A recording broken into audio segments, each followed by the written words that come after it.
So I think we are about to start here. I hope everybody can hear me. Before we dive in, I'd like to go over a few housekeeping items as to the Webex etiquette. All audience microphones are muted, so you can't unmute yourself. Panelists, it's different for you. Please mute yourself when you do not speak.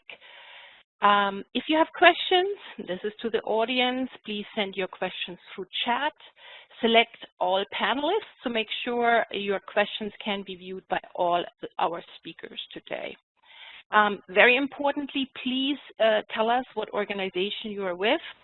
And also please understand, for the sake of time, we may not be able to respond to individual questions, but we are capturing all of your questions in the chat log, and we'll either respond via an FAQ when your question is of interest to the larger audience, and if it's very specific or policy related, we'll reach out individually to you. Now, for any technical issues, please send a chat to our tech facilitators we have with us today. Those are Jessica Litwin, Sam Matarazza, or Kenneth Vandermark, or send an email to dob.sm.training@budget.newyork.gov. Note please, the session is being recorded and you will have access to it probably in about 2 days. So with that, I would like to introduce Chris Warner with the New York State Division of the Budget for some introductory remarks. Chris? Thank you, Christiane. Good afternoon, everyone. Welcome.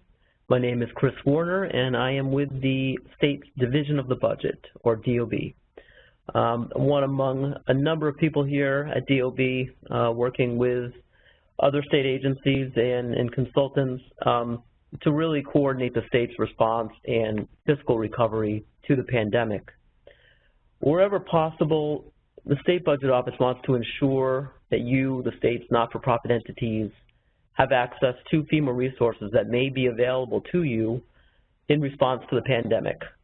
The State Budget Office recognizes the nonprofit sector as a vital partner with the state in the delivery of various public services, and we view the possible availability of Fema grant assistance as an important step in helping you to get, continuing with the business of serving New York State residents. The State Budget Office is not surprisingly interested in maximizing all federal resources coming into the state, including any resources that may be available to localities, but more important to this topic, to you, the not-for-profit sector, in response to the pandemic. Next up, I want to introduce Fran Barrett, who serves as the state's Interagency Coordinator for nonprofit organizations. Fran is an important link between the Governor's Office and the state's numerous nonprofit organizations, many of which have been adversely affected by this pandemic. With that, I will turn it over to Fran. Thank you, Chris. Hi, everyone. This is Fran Barrett, as Chris said, head of the nonprofit office in the Governor's Chamber. I want to just say and acknowledge really the extraordinary work being done here by the Department of Budget and the Department of Homeland Security. We're very, very lucky to have Accenture involved with us, and Fema is an active player here. So we've collected or amassed all this talent because one thing is that we understand that a lot of you who are signed up for this conference are in fact new to Fema, and we want to make sure that you fully understand if you are able to apply, how to apply, and how to actually get back some of the funds that you expended as you faced this very difficult moment. I know that it can feel a bit overwhelming dealing with Fema. I remember during 9/11 that I was running a nonprofit, and it was really quite the heavy lift to try to figure out the federal reimbursement process. So for that reason, we've assembled this effort to try to make sure that you have as much help as you need to be able to get the funding back that if you are entitled and that you are entitled to. All right. So I also want to acknowledge that many of your organizations treated more clients than ever before and stretched dollars and expanded capabilities in ways that's never been asked of you before. The need had never been greater, and you met the challenge. Now, as we team up with Accenture and DOB and DISHES, our goal is really to be able to make sure that the efforts that you put out are properly reimbursed. As you know, we're really lucky to be able to have the talent pool that we've assembled here today, and just understand that it's an overview that we're providing. So it's important that you get this overview, but don't panic. We're here and we can help you through individual parts of it as you go back and work your way through it. And with that, I guess I'd like to turn it over to Christiana, who will actually lead the presentation on the overview. Thank you, Chris and Fran. So let's move right in. Good afternoon to you all. My name is Christiane Reinhold, and I'm with Accenture and serve as the local government and private nonprofit Fema reimbursement lead, supporting the New York State Division of the Budget's efforts on mitigating the effects of the COVID-19 pandemic. Welcome to this particular session. It's geared towards non-medical, private, nonprofit applicants, and we'll be overviewing what is called DR 4480, the major disaster declaration that was issued for the state of New York in response to COVID-19. I also would like to apologize up front. I have to move through this deck fairly fast as it's chock full of information we hope will be useful to you. Never fear, this presentation will be posted on the Grants Gateway, and the link you will find in the reference section along with other useful information as it becomes available.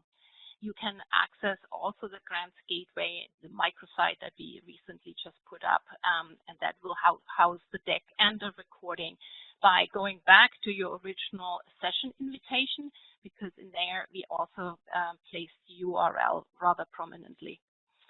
So you may all remember the previous administration issued a major disaster declaration for New York on March 20th, 2020. FEMA assigns a number to every federally declared disaster, and it so happens the disaster number for this COVID-19 incident is 4480. So when you hear me say DR 4480, I am referring to the COVID pandemic. The incident period for this declaration goes back to January 20th, 2020, so it's backdated. This means that eligible expenditures for activities conducted on or after January 20th last year can be submitted to FEMA for reimbursement. The incident period for DR 4480 is currently open-ended, so we don't have a deadline yet. We anticipate, though, that FEMA will establish an end date for the incident period at some point in the future, and we will make sure that that information is available to you when it's known. Please also feel free to check the DISHES website periodically for updates. So, our agenda today, you will see 4 large sections here. So, I will be moving through the first 3 large sections, the 4th being references, which I will not cover in detail. We will first look at length at the COVID-19 general eligibility criteria, then walk through the steps of how to initiate the application process and the type of hands-on assistance that is available through DISHES, the Department of Homeland Security and Emergency Services. I will mention DISHES very frequently. And finally, visit some relevant information on procurement and contracting, the do's and the don'ts. So for a deep dive on FEMA, if you so choose, we strongly recommend that you attend an applicant briefing by DISHES. You can find the link to the DISHES briefing calendar in the reference section that is at the end of this deck, or again, on the DISHES site itself. I would say this is probably even more important because for this particular disaster, there are COVID-19 disaster-specific policies in effect in addition to the standard public assistance information that FEMA has issued. So what is public assistance? A quick overview on that one. Public assistance is a reimbursement program that provides financial assistance to eligible applicants for some eligible costs incurred for response and recovery activities as a result of a declared emergency. So the key to remember here is that it is a reimbursement program. FEMA will provide financial assistance for eligible expenses that are a direct result, that's very important, a direct result of the declared event, in our case, COVID-19. The incident period for DR 4480, like I said before, started in January 20th last year and is open-ended. For this disaster, this is good news for you and different from your usual FEMA handled disasters. FEMA will provide 100% reimbursement to applicants that incurred eligible expenditures. Emergency work must have been or is being performed during this period. Applicants must also prioritize resources to ensure an equitable pandemic response. We'll talk more about that importance of an equitable response later in this presentation. Now, for costs to be eligible, they must be incurred within the approved period of performance. For Category B projects, or what is also called emergency protective measures, we talk about those in greater detail later. The approved period of performance for this disaster began last year on January 20th. Normally, the approved period of performance for emergency work would end 6 months after the declaration date, which would have been September 21st, 2020. However, again, good news, in a very bad situation, due to the unusual nature of this pandemic event, FEMA has extended the deadline for DR 4480. And the new deadline has not yet been established, but FEMA will provide us at least 30 days notice before setting the deadline. DISHES will post updates on their website, but also see the presentations reference section, how to get there, and we will be monitoring and provide updates to the intermediary organizations also through Fran, Barrett. Now, certain types of work, including non-congregate sheltering, food purchasing and distribution, have very unique periods of performance.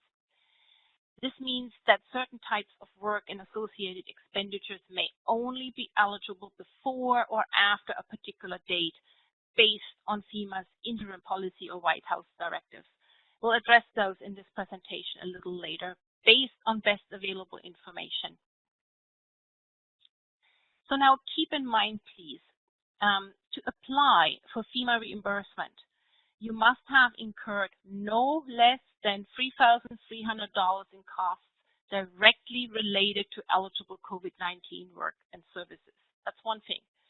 Also, please note, if you have entered into a formal contract with a third party to perform COVID-related response and recovery work, you may not file a FEMA claim. Instead, you invoice the third party. In other words, this session really does not apply to you.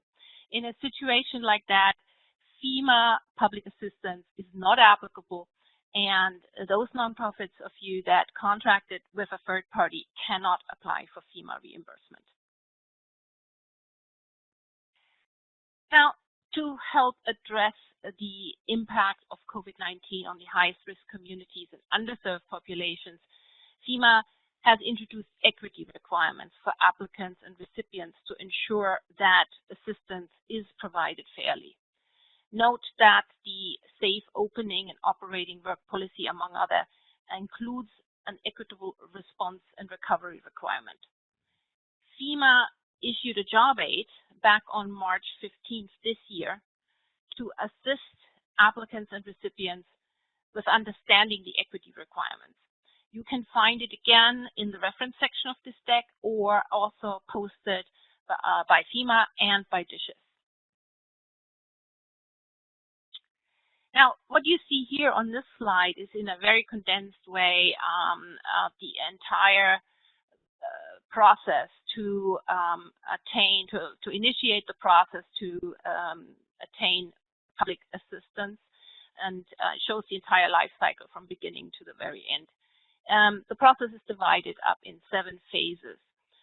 It starts with developing a request for public assistance, a so-called RPA. We'll be talking a lot about that, to start working with dishes, being deemed an eligible Fema applicant, all the way to approval, the obligation of funds, compliance activities you may have to carry out, and closeout.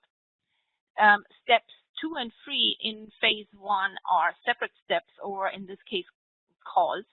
We have an exploratory call and a recovery scoping meeting. They are conducted with you once Fema has approved you as an eligible applicant. And please also note that at that point, Fema assigns you a program delivery manager, or a PDMG. Now, the exploratory call is an introduction to the applicant to you by the program delivery manager, and is meant to get a sense for what your expenditures are and identify any issues, such as the need to have, for example, an environmental planning and historic preservation specialist on the recovery scoping meeting. Now, the latter, the recovery scoping meeting, is where the applicant, Fema, and dishes get together to identify eligible expenditures and start formulating those into logical projects. Under normal operations, the exploratory call is done telephonically, and obviously the recovery scoping meeting is done in person. However, considering we still are dealing with COVID, the process was modified, and both activities are completed via call. At this point, I'd like to pause and ask whether we have any questions from the audience thus far that our team from Dishes could address. Rick? Hi, Christian. I just want to validate. Can you guys hear me? Yes. Perfect. We have a question from Yakov Katz. Are schools able to apply for this? So I'd like to put that question forward. Are schools able to apply for this? Dishes team?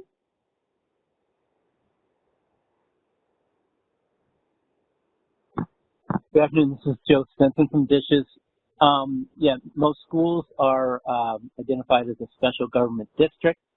So they would be available as a special government district or a P&P. So if you are a private nonprofit school, you have the opportunity to apply if you meet the other criteria. If you are a for-profit organization, you would not be eligible. And from Thesis Cruise, can charter schools apply? Again, the criteria is whether you are a private nonprofit. Okay. So then I'll go ahead and do one more. I know that we're limited on time and have to go through the deck. We have, let me see, we had one more here. Charter schools, what about child care centers? Can child care centers apply? Yes, same criteria. If you are a private nonprofit and you meet the other eligibility criteria for a PNP, you can apply. All right.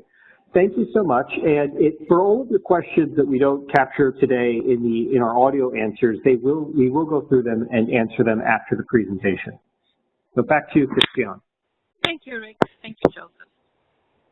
Okay, so we are now covering some of the public assistance eligibility criteria that should be of great interest to you.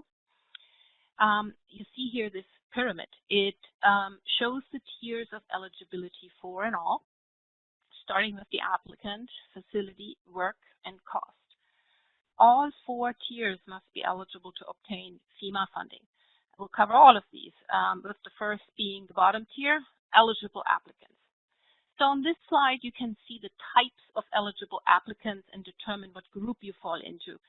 In this event, we have only, obviously, nonprofits, hopefully, on this session. And so it should be pretty straightforward for you to pick out which group you're falling into. Now, for the purposes of this declaration, the distinction between critical PMPs and non-critical but essential PMPs is not material. Do not worry about that. Both types of nonprofits are eligible applicants for emergency protective measures. However, a nonprofit must demonstrate that it has a legal responsibility to perform the work and its resulting expenditures to be eligible for reimbursement. We'll examine this requirement in more detail in a few minutes. For now, let's discuss some additional documentation that Fema requires from nonprofits to determine eligibility, and this is unique to nonprofits. Other applicants like, say, state agencies, local government, so forth, are not subject to that special requirement. So nonprofits are required to submit additional documentation before Fema will approve their request for public assistance, the so-called RPA. And there is a list you see here bulleted out. The required documentation includes the Dun and Bradstreet or DUNS number, which is a unique 9-digit identifier for businesses, the organizational charter and or bylaws, tax-exempt letter with 501c/DE IRS designation, the New York State Comptroller's W-9 form, articles of incorporation, a questionnaire, and, if applicable, a copy of the deed or lease agreement and insurance policy. You can access this packet that has all the forms in there ready for you to fill out on the DISHES site. Again, referenced in our reference section, but you could also, once you get the deck, click directly on the link here on the slide and get to that packet. Now, I have to point out that the list shown on the slide is the minimum documentation usually required. So in certain cases, Fema and DISHES will contact you with a request for additional information. Also important to note is that Fema cannot determine if you are an eligible applicant until all required forms and documentation are submitted to the grants portal. In the past, Fema has been known to deem applicants ineligible for lack of documentation. Now, the next tier of eligibility is the facility. Nonprofits must show that they operate an eligible facility, in other words, for example, a nursing home, a daycare center, school, and so forth, in order to be considered an eligible applicant. You can see some of the required criteria for the facilities on this slide. It's important to note that for a nonprofit to be eligible, it must own or operate a facility that provides an eligible service. Furthermore, and this is truly important, it's in this box, blue font and a red line around it, facilities and services must be open to the public. Fema will not reimburse for services rendered to members only. Many applicants may receive aid also from other agencies like the U.S. Department of Health and Human Services or the Department of Housing and Urban Development. You need to make sure that you work with DISHES to capture and document where that aid or assistance has been or is coming from and where it is being utilized to avoid duplication of benefits under the Public Assistance Program. Again, I'll say more on this later in this presentation. The good news, if you run a mixed-use facility, Fema is waiving the primary use and primary ownership policies normally applicable to nonprofits that own or operate mixed-use facilities. The next tier on the pyramid is eligible work. For this disaster, we are looking only at emergency protective measures, FEMA's Category B. Applicants must clearly identify the work and how it is directly related to protecting the public from the COVID-19 event. Time limits for completing eligible emergency work are significant, and we will discuss these various time limits in upcoming slides. And I have in the next slide, I think, a couple more details on the legal responsibility. As mentioned earlier, the applicant must demonstrate that it has a legal responsibility to perform the work. Generally, protecting public health and safety is deemed the legal responsibility of state, local, tribal, or territorial government entities. To determine legal responsibility for emergency work, Fema evaluates whether you, the applicant requesting the assistance, either had jurisdiction over the area, which really is not the case here, or had the legal authority to conduct the work related to the request at the time of the incident. And that is why, if you think back to the RPA packet, that is why FEMA asks for your organizational charter and or bylaws. Now, finally, we are at the final tier, the apex of the eligibility pyramid, and we'll discuss eligible costs. The key here is that all costs must be documented and comply with appropriate guidelines, and they must also be reasonable and necessary to protect the public from the COVID-19 virus. We will next cover various cost categories, starting with labor. Now, please see the third bullet under eligible costs, contracts. We'll be shortly walking through a scenario that involves a non-for-profit daycare who has subcontracted for cleaning services and entered into a contract with a vendor. That example will hopefully shed more light on contracting and procurement and the eligibility of contracts. At this point, I want to pause again and ask whether we had any questions that might be of interest to the larger audience. Rick? Yeah, I'm looking at the questions here. And is low-income housing eligible for funding? This comes from Margaret O'Leary. Again, is low-income housing eligible for funding, i.e. shelter in place? Dishes team, is it possible to provide answer to that? And I know we may want to direct to some other documentation as well.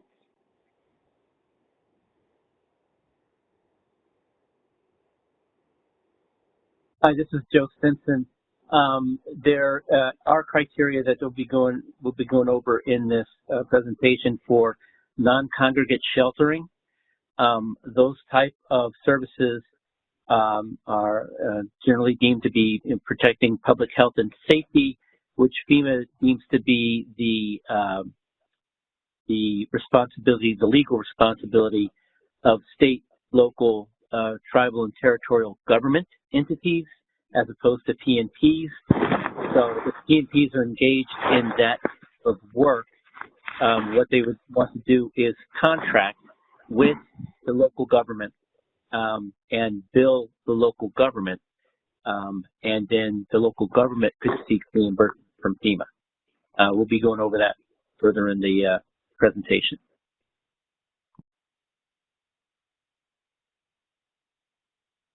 Rick, any other questions?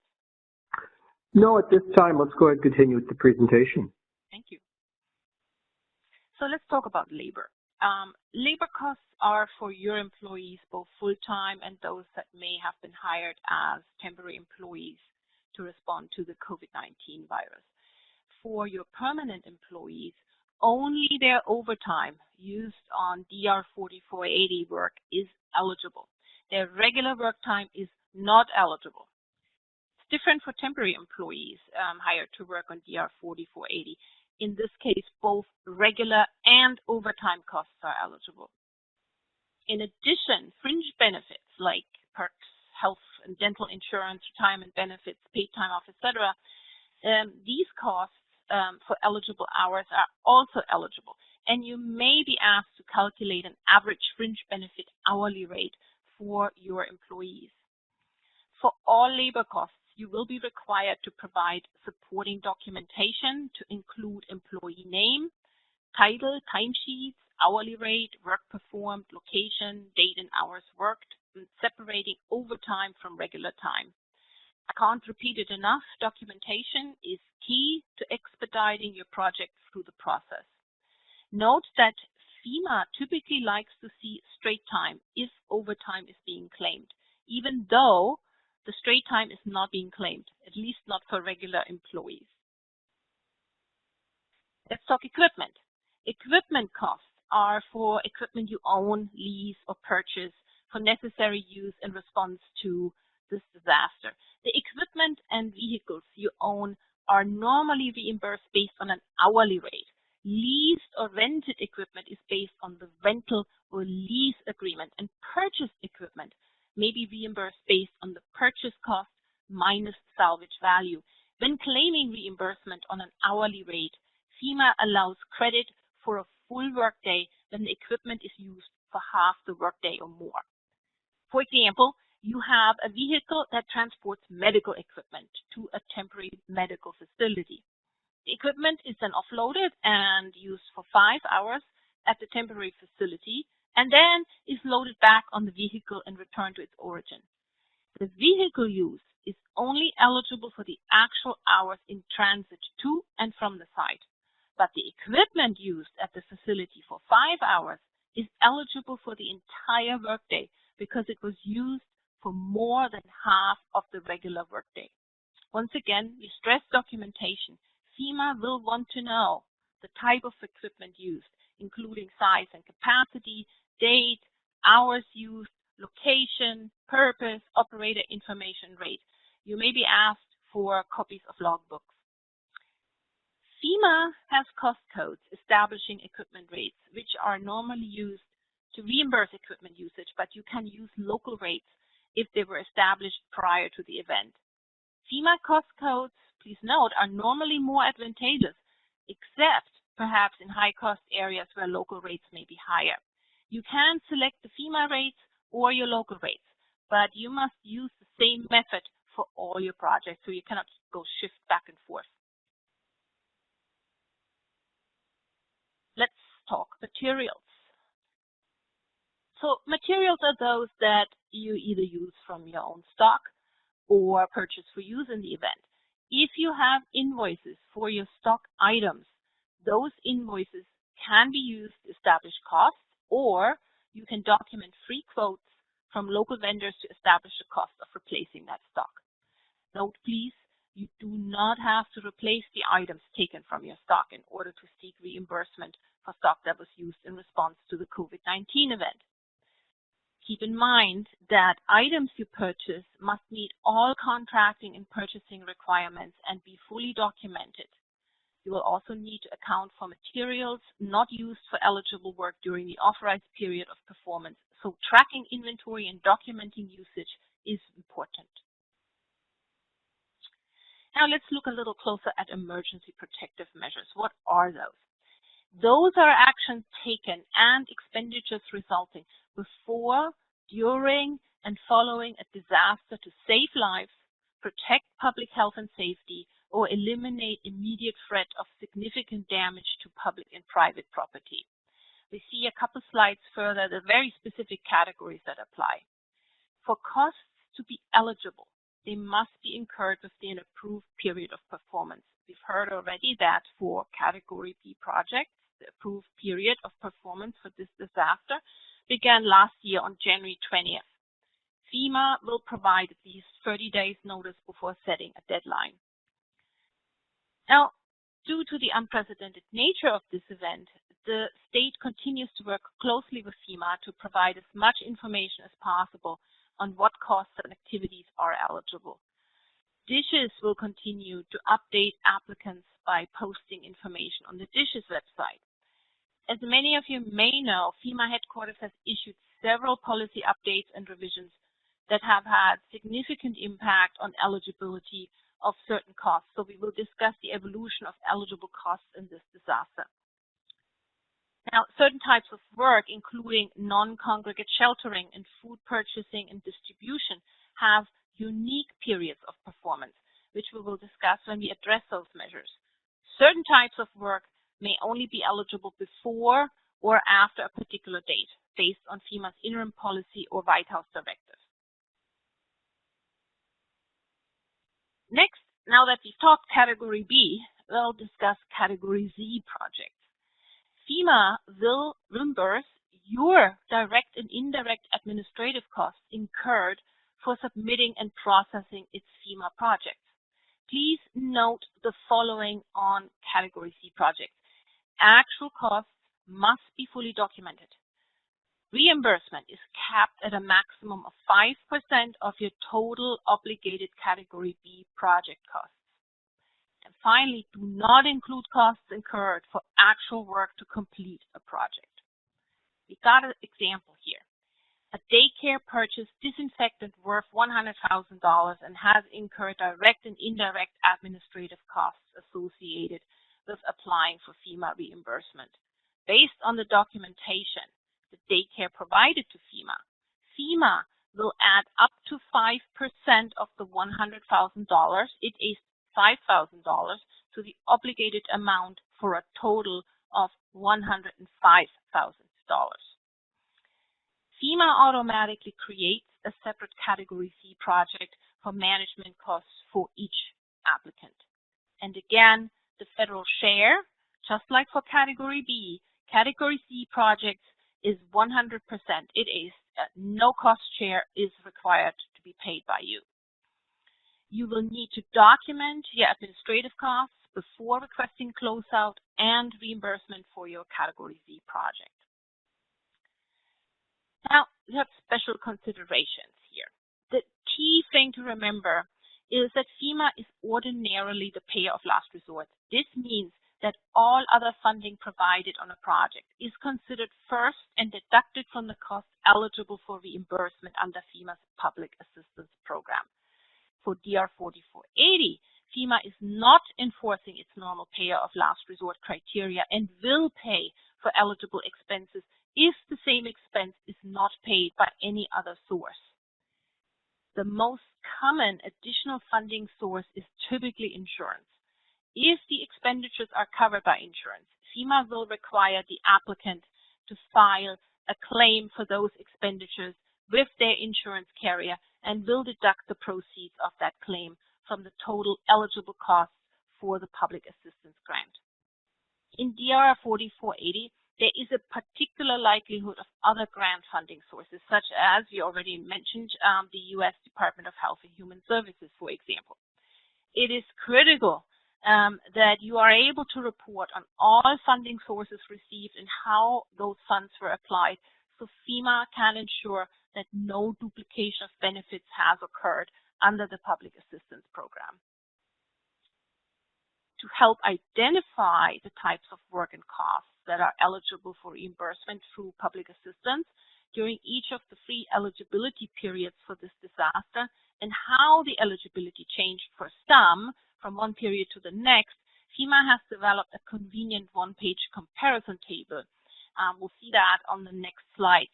I recommend you keep the table at hand for easy reference as you explore the types of work and costs that are applicable and the specific eligibility for each time period.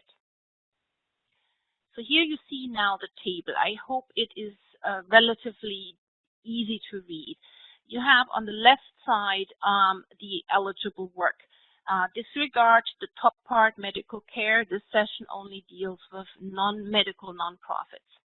You also see in the blue boxes the various time periods and eligibility for some type of work on the left is shifting from time period to time period. And you can tell this by the sheer color coding. For the green check mark denotes full eligibility. A little sort of note page, there is a limited eligibility. This warning sign in yellow, very limited eligibility with some very specific criteria, and then the red sort of stop sign is ineligible work.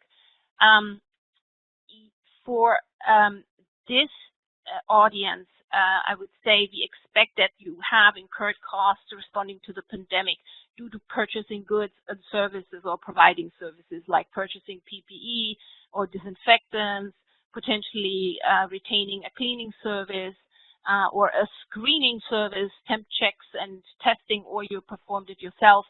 You had to purchase and install temporary physical barriers like plexiglass. You provided non-congregate sheltering and emergency feeding. So when you look on this particularly, there are 2 items here I'd like to point out because it's very common. PPE, when you look at PPE here, this is at the top of the second gray box to the very left, you see it was first eligible. And then it was severely limited after September 15th last year, only to be fully eligible again after January 21st this year. So you can see the change. We have a similar situation with cleaning and disinfectant supplies. It's right underneath. We had somewhat limited eligibility when we started out after January 20th last year. Then it was, again, severely limited after September 15th, and now it is fully eligible. So that is just an example, but I want to also again pause. Do we have any questions from the audience that would benefit the larger audience, Rick? Sure. Let's take one right now from Brigitte Hamo to all panelists. Did I understand correctly that regular full-time labor costs are restricted to overtime only? So again, are regular full-time labor costs restricted to overtime only? That's correct. For your regular full-time employees, only overtime performing eligible emergency work is reimbursable. Thank you so much, Joe. Christine, back to you. Thank you, Rick. So now let's cover the actual public assistance process. So we're getting into the application itself. And to make this a little bit more relatable to you, we came up with a fictitious daycare center, and we will follow it through in little vignettes as they move through the public assistance process. So what we have here, we have a daycare that reopened February 1st this year. They are a 501c3 community-based daycare, and they have followed the CDC guidelines for disinfecting their facility and contracted with a janitorial service to clean and disinfect their facility every evening at a cost of $1,500 per week. This cost is in excess of their standard operating budget of $300 for weekly cleaning. In addition, they purchased masks and hand sanitizer for the children and staff that was not previously budgeted. So keep that scenario in mind, and let's look what's happening as we step through the actual public assistance process. You see here a slide that, again, that hacks apart in major chunks the public assistance process. For this unprecedented event, Fema is using a modified process in order to expedite it. This orientation session precedes a virtual applicant briefing offered by DISHES. As I noted earlier, you can access this briefing schedule via link in our reference section or on the DISHES site.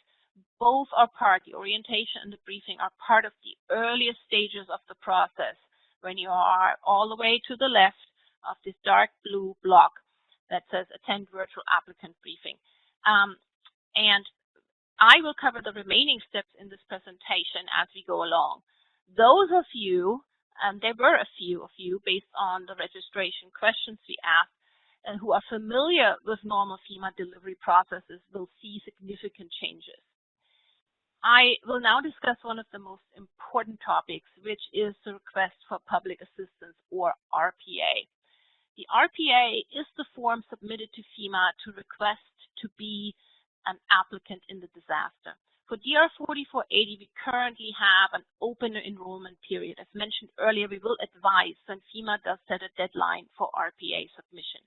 In any event, we highly recommend that you submit your RPAs as soon as possible so DISHES can review them and forward them to Fema for their review and approval. Now, you've heard quite a bunch of information. We've stepped through a lot of slides. You may be starting to think, this Fema reimbursement might be for me. Okay, so what should you do? Essentially, follow those 5 steps on the slide to get the process going. For step 1 and 2, you can find the RPA packet on the DISHES recovery website for DR 4480 or by directly clicking on the appropriate link on this slide. Again, also the reference section would have it. Once you have completed the forms in the package, or as good as you can fill them out, please send it to DISHES via the email address or fax number we show here on this slide. If you don't fully complete the entire packet and submit the required documentation, processing of your RPA may be delayed. This slide identifies the minimum information under step 2 required for DISHES to establish an account for you. Please note that the Federal Employer Identification Number, or FEIN, is in italics to make sure that you include it. DISHES will need it to establish your grants portal account. Now in step 3, this is good news, DISHES will assign you a disaster assistance representative, a so-called DAR, who will provide assistance to you and establish a FEMA grants portal account for you. DISHES then will also submit your request for public assistance in the grants portal.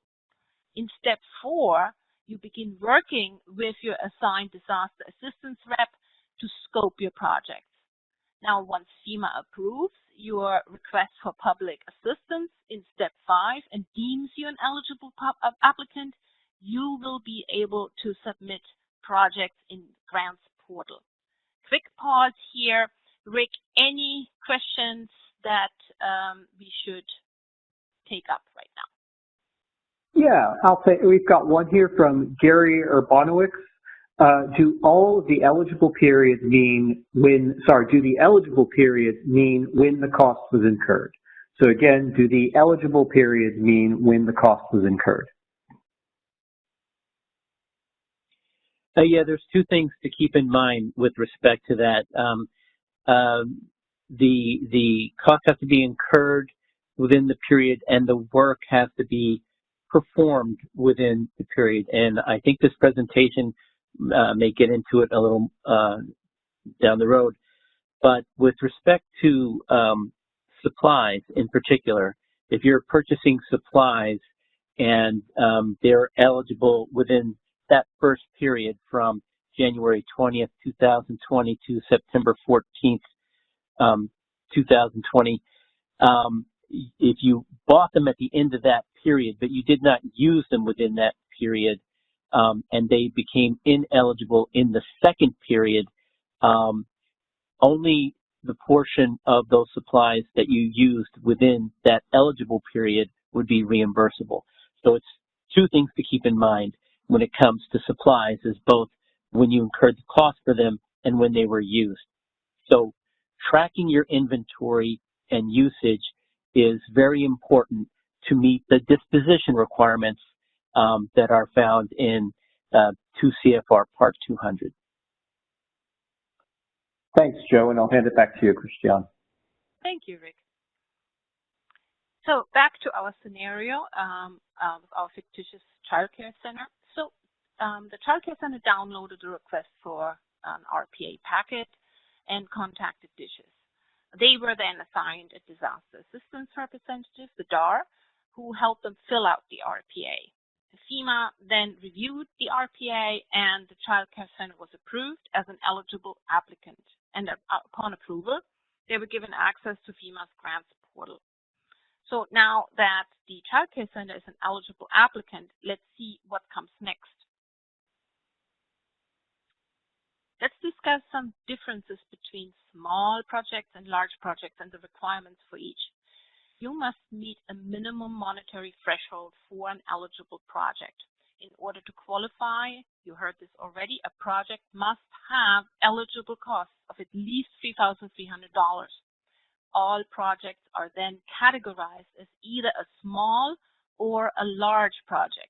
Small projects are those under $131,100, and large projects are those equal to or over. The first main difference between small projects and large projects is regarding the payments received when the project is initially obligated. What this means: New York is a pass-through state, so when FEMA obligates a project, it transfers the funds for that project to the state. For a small project, DISHES Finance will then pass through the federal share of that project to the applicant, regardless of whether the project is complete or not. For large projects, on the other hand, DISHES Finance will only pass through the federal share at the percent the project is listed as complete.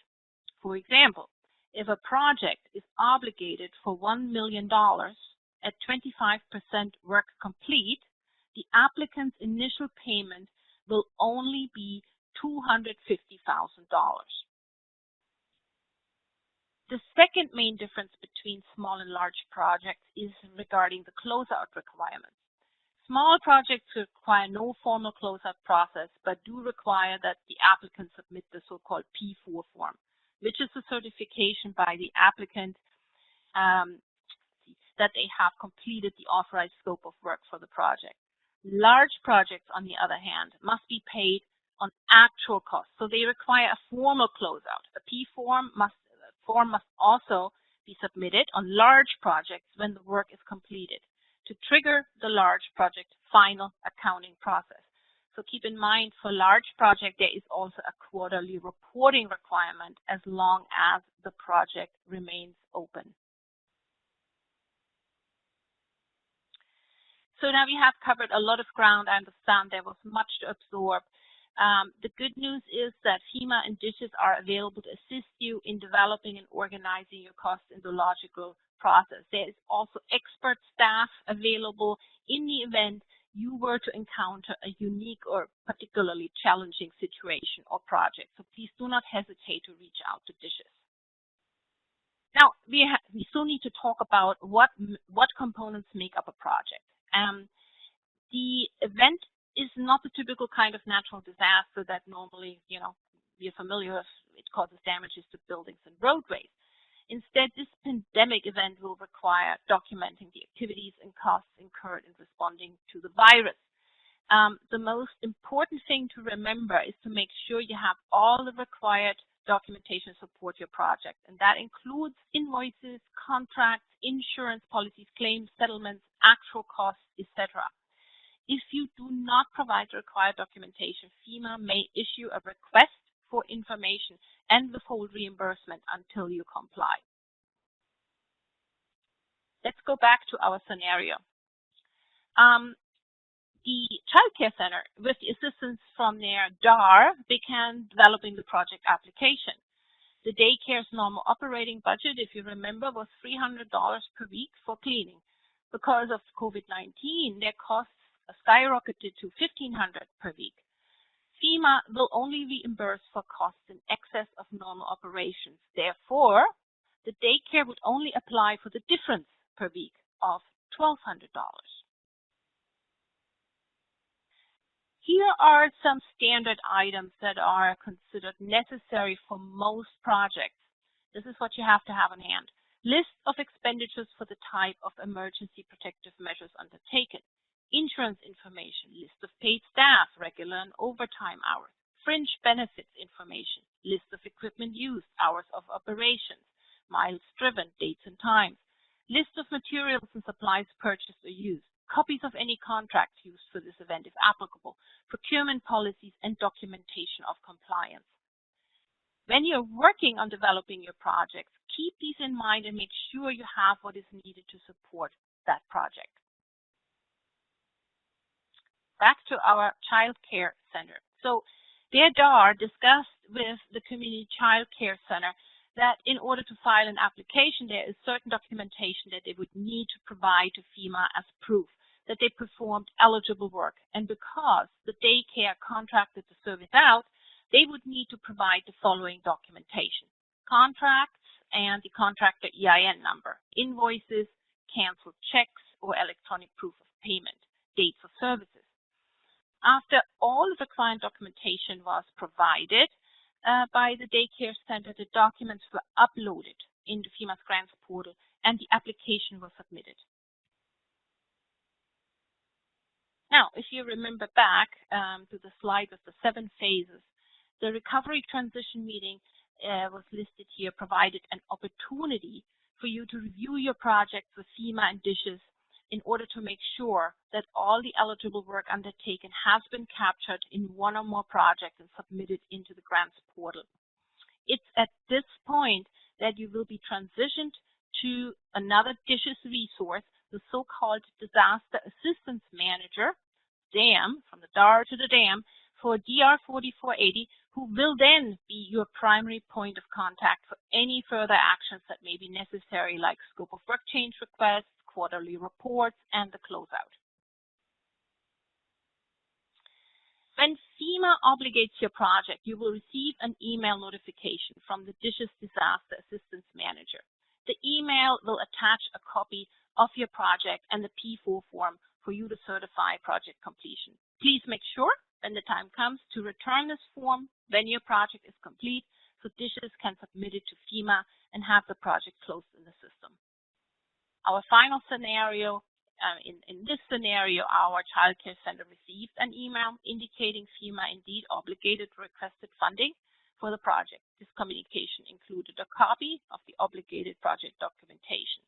Once work is completed, DISHES will provide the daycare with a T4 form to complete.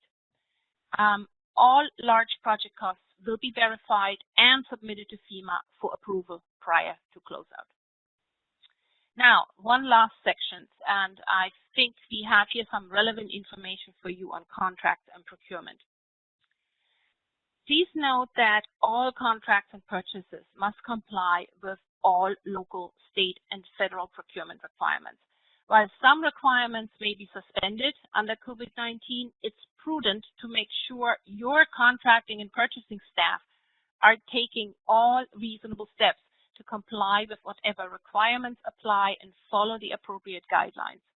FEMA staff will actually review contracts, and all projects are subject to audits by both the state and the Federal Office of Inspector General. For more detailed procurement guidance, again, please look at the Resources tab in either the Grants portal itself or on the DISHES Recovery website, or look at the reference section in this deck. Make sure all contracts follow the appropriate guidelines with the understanding that FEMA staff will be reviewing contracts very closely.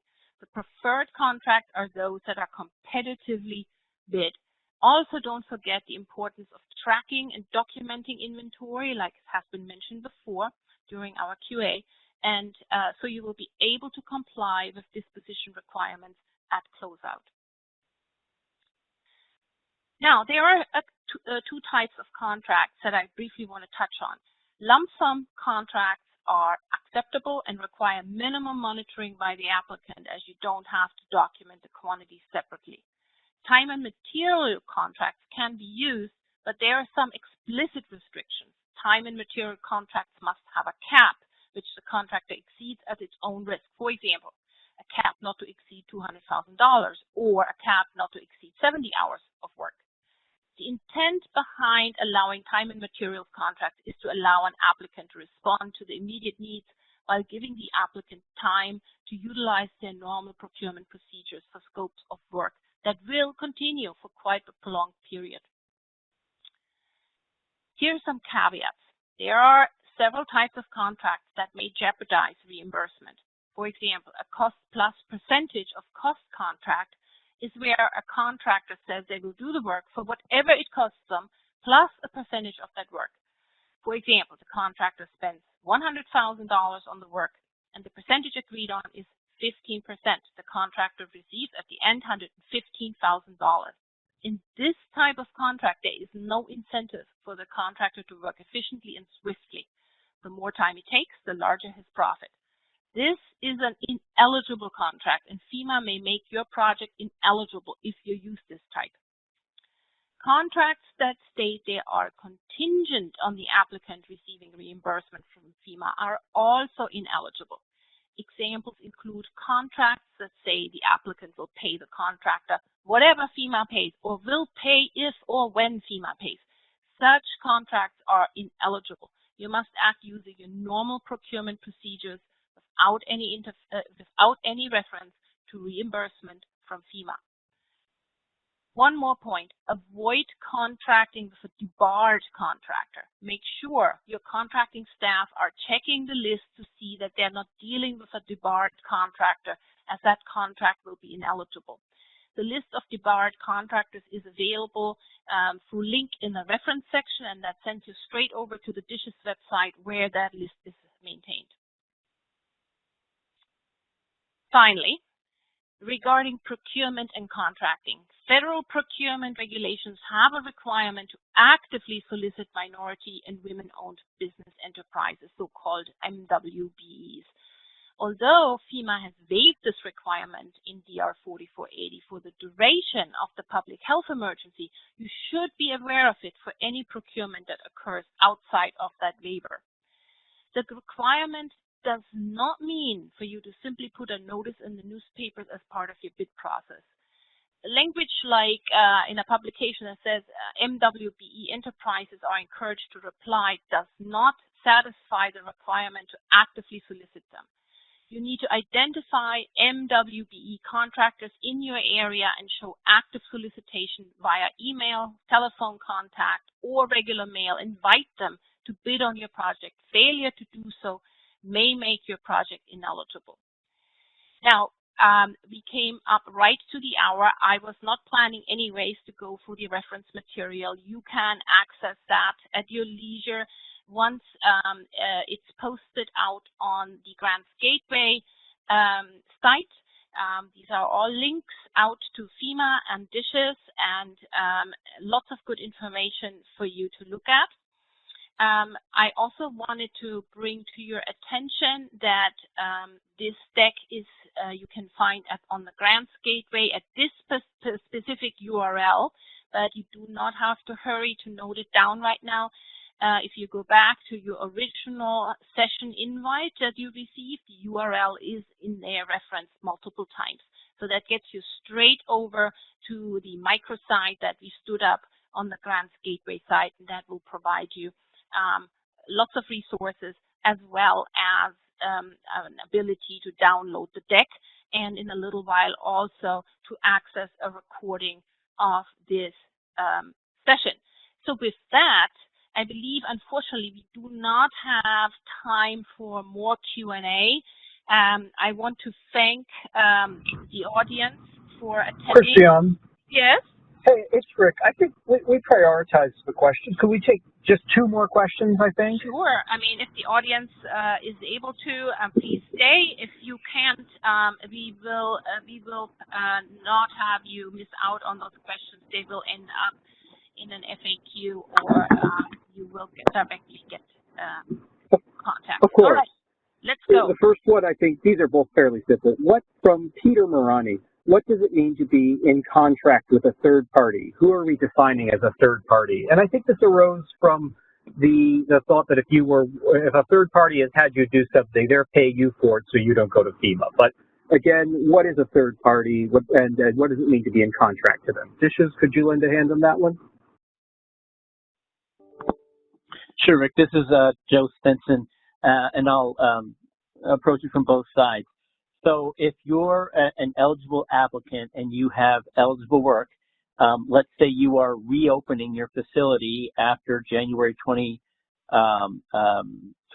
2021, and you're following CDC guidance on separating employees in the workspace, so you're installing plexiglass barriers or something like that, and you contract with a contractor to install that material for you, well, that may be eligible work, and you have a contract that you'll seek reimbursement for. So you'll pay the contractor and seek reimbursement from FEMA, where you were the eligible applicant. On the other hand, if you're doing work that is normally the legal responsibility of a governmental entity, then you as a PNP are not the eligible applicant. And in that scenario, you would want to negotiate a contract with the governmental entity, assuming that they are agreeable to, and of course, you know, that's not guaranteed. They have to be willing to do that. But assuming you're able to negotiate that contract, whether it be for, you know, providing food and distribution to COVID-impacted families, or non-congregate sheltering, or anything of that nature, then under that contract that you enter into with the governmental entity, you would bill that governmental entity, they would pay your bill, and then they would seek reimbursement from FEMA.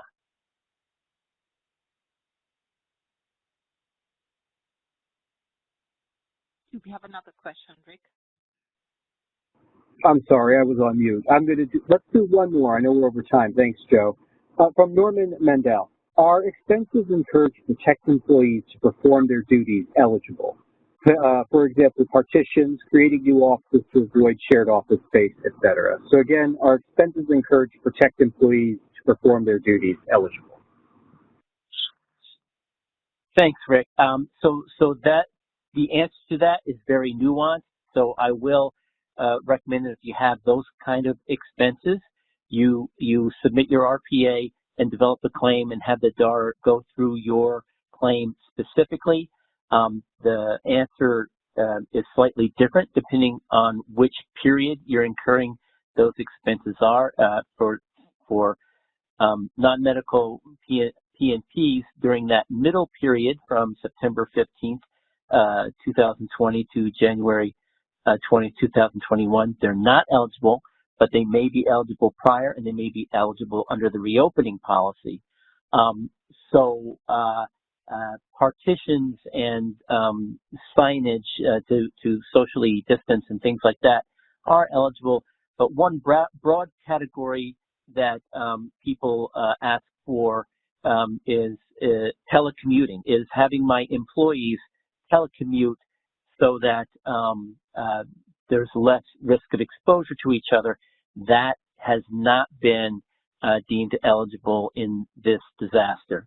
So I know a lot of people are interested in that. They're providing employees laptops and so forth to work from home. That is not an eligible expense. Thanks so much, Joe. Christiane, I'll turn it over to you.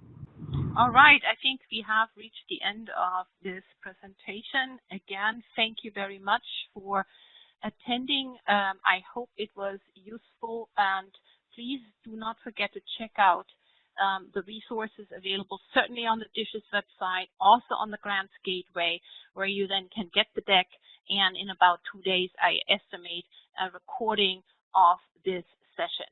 Thanks very much, and have a good rest of the day. Bye-bye.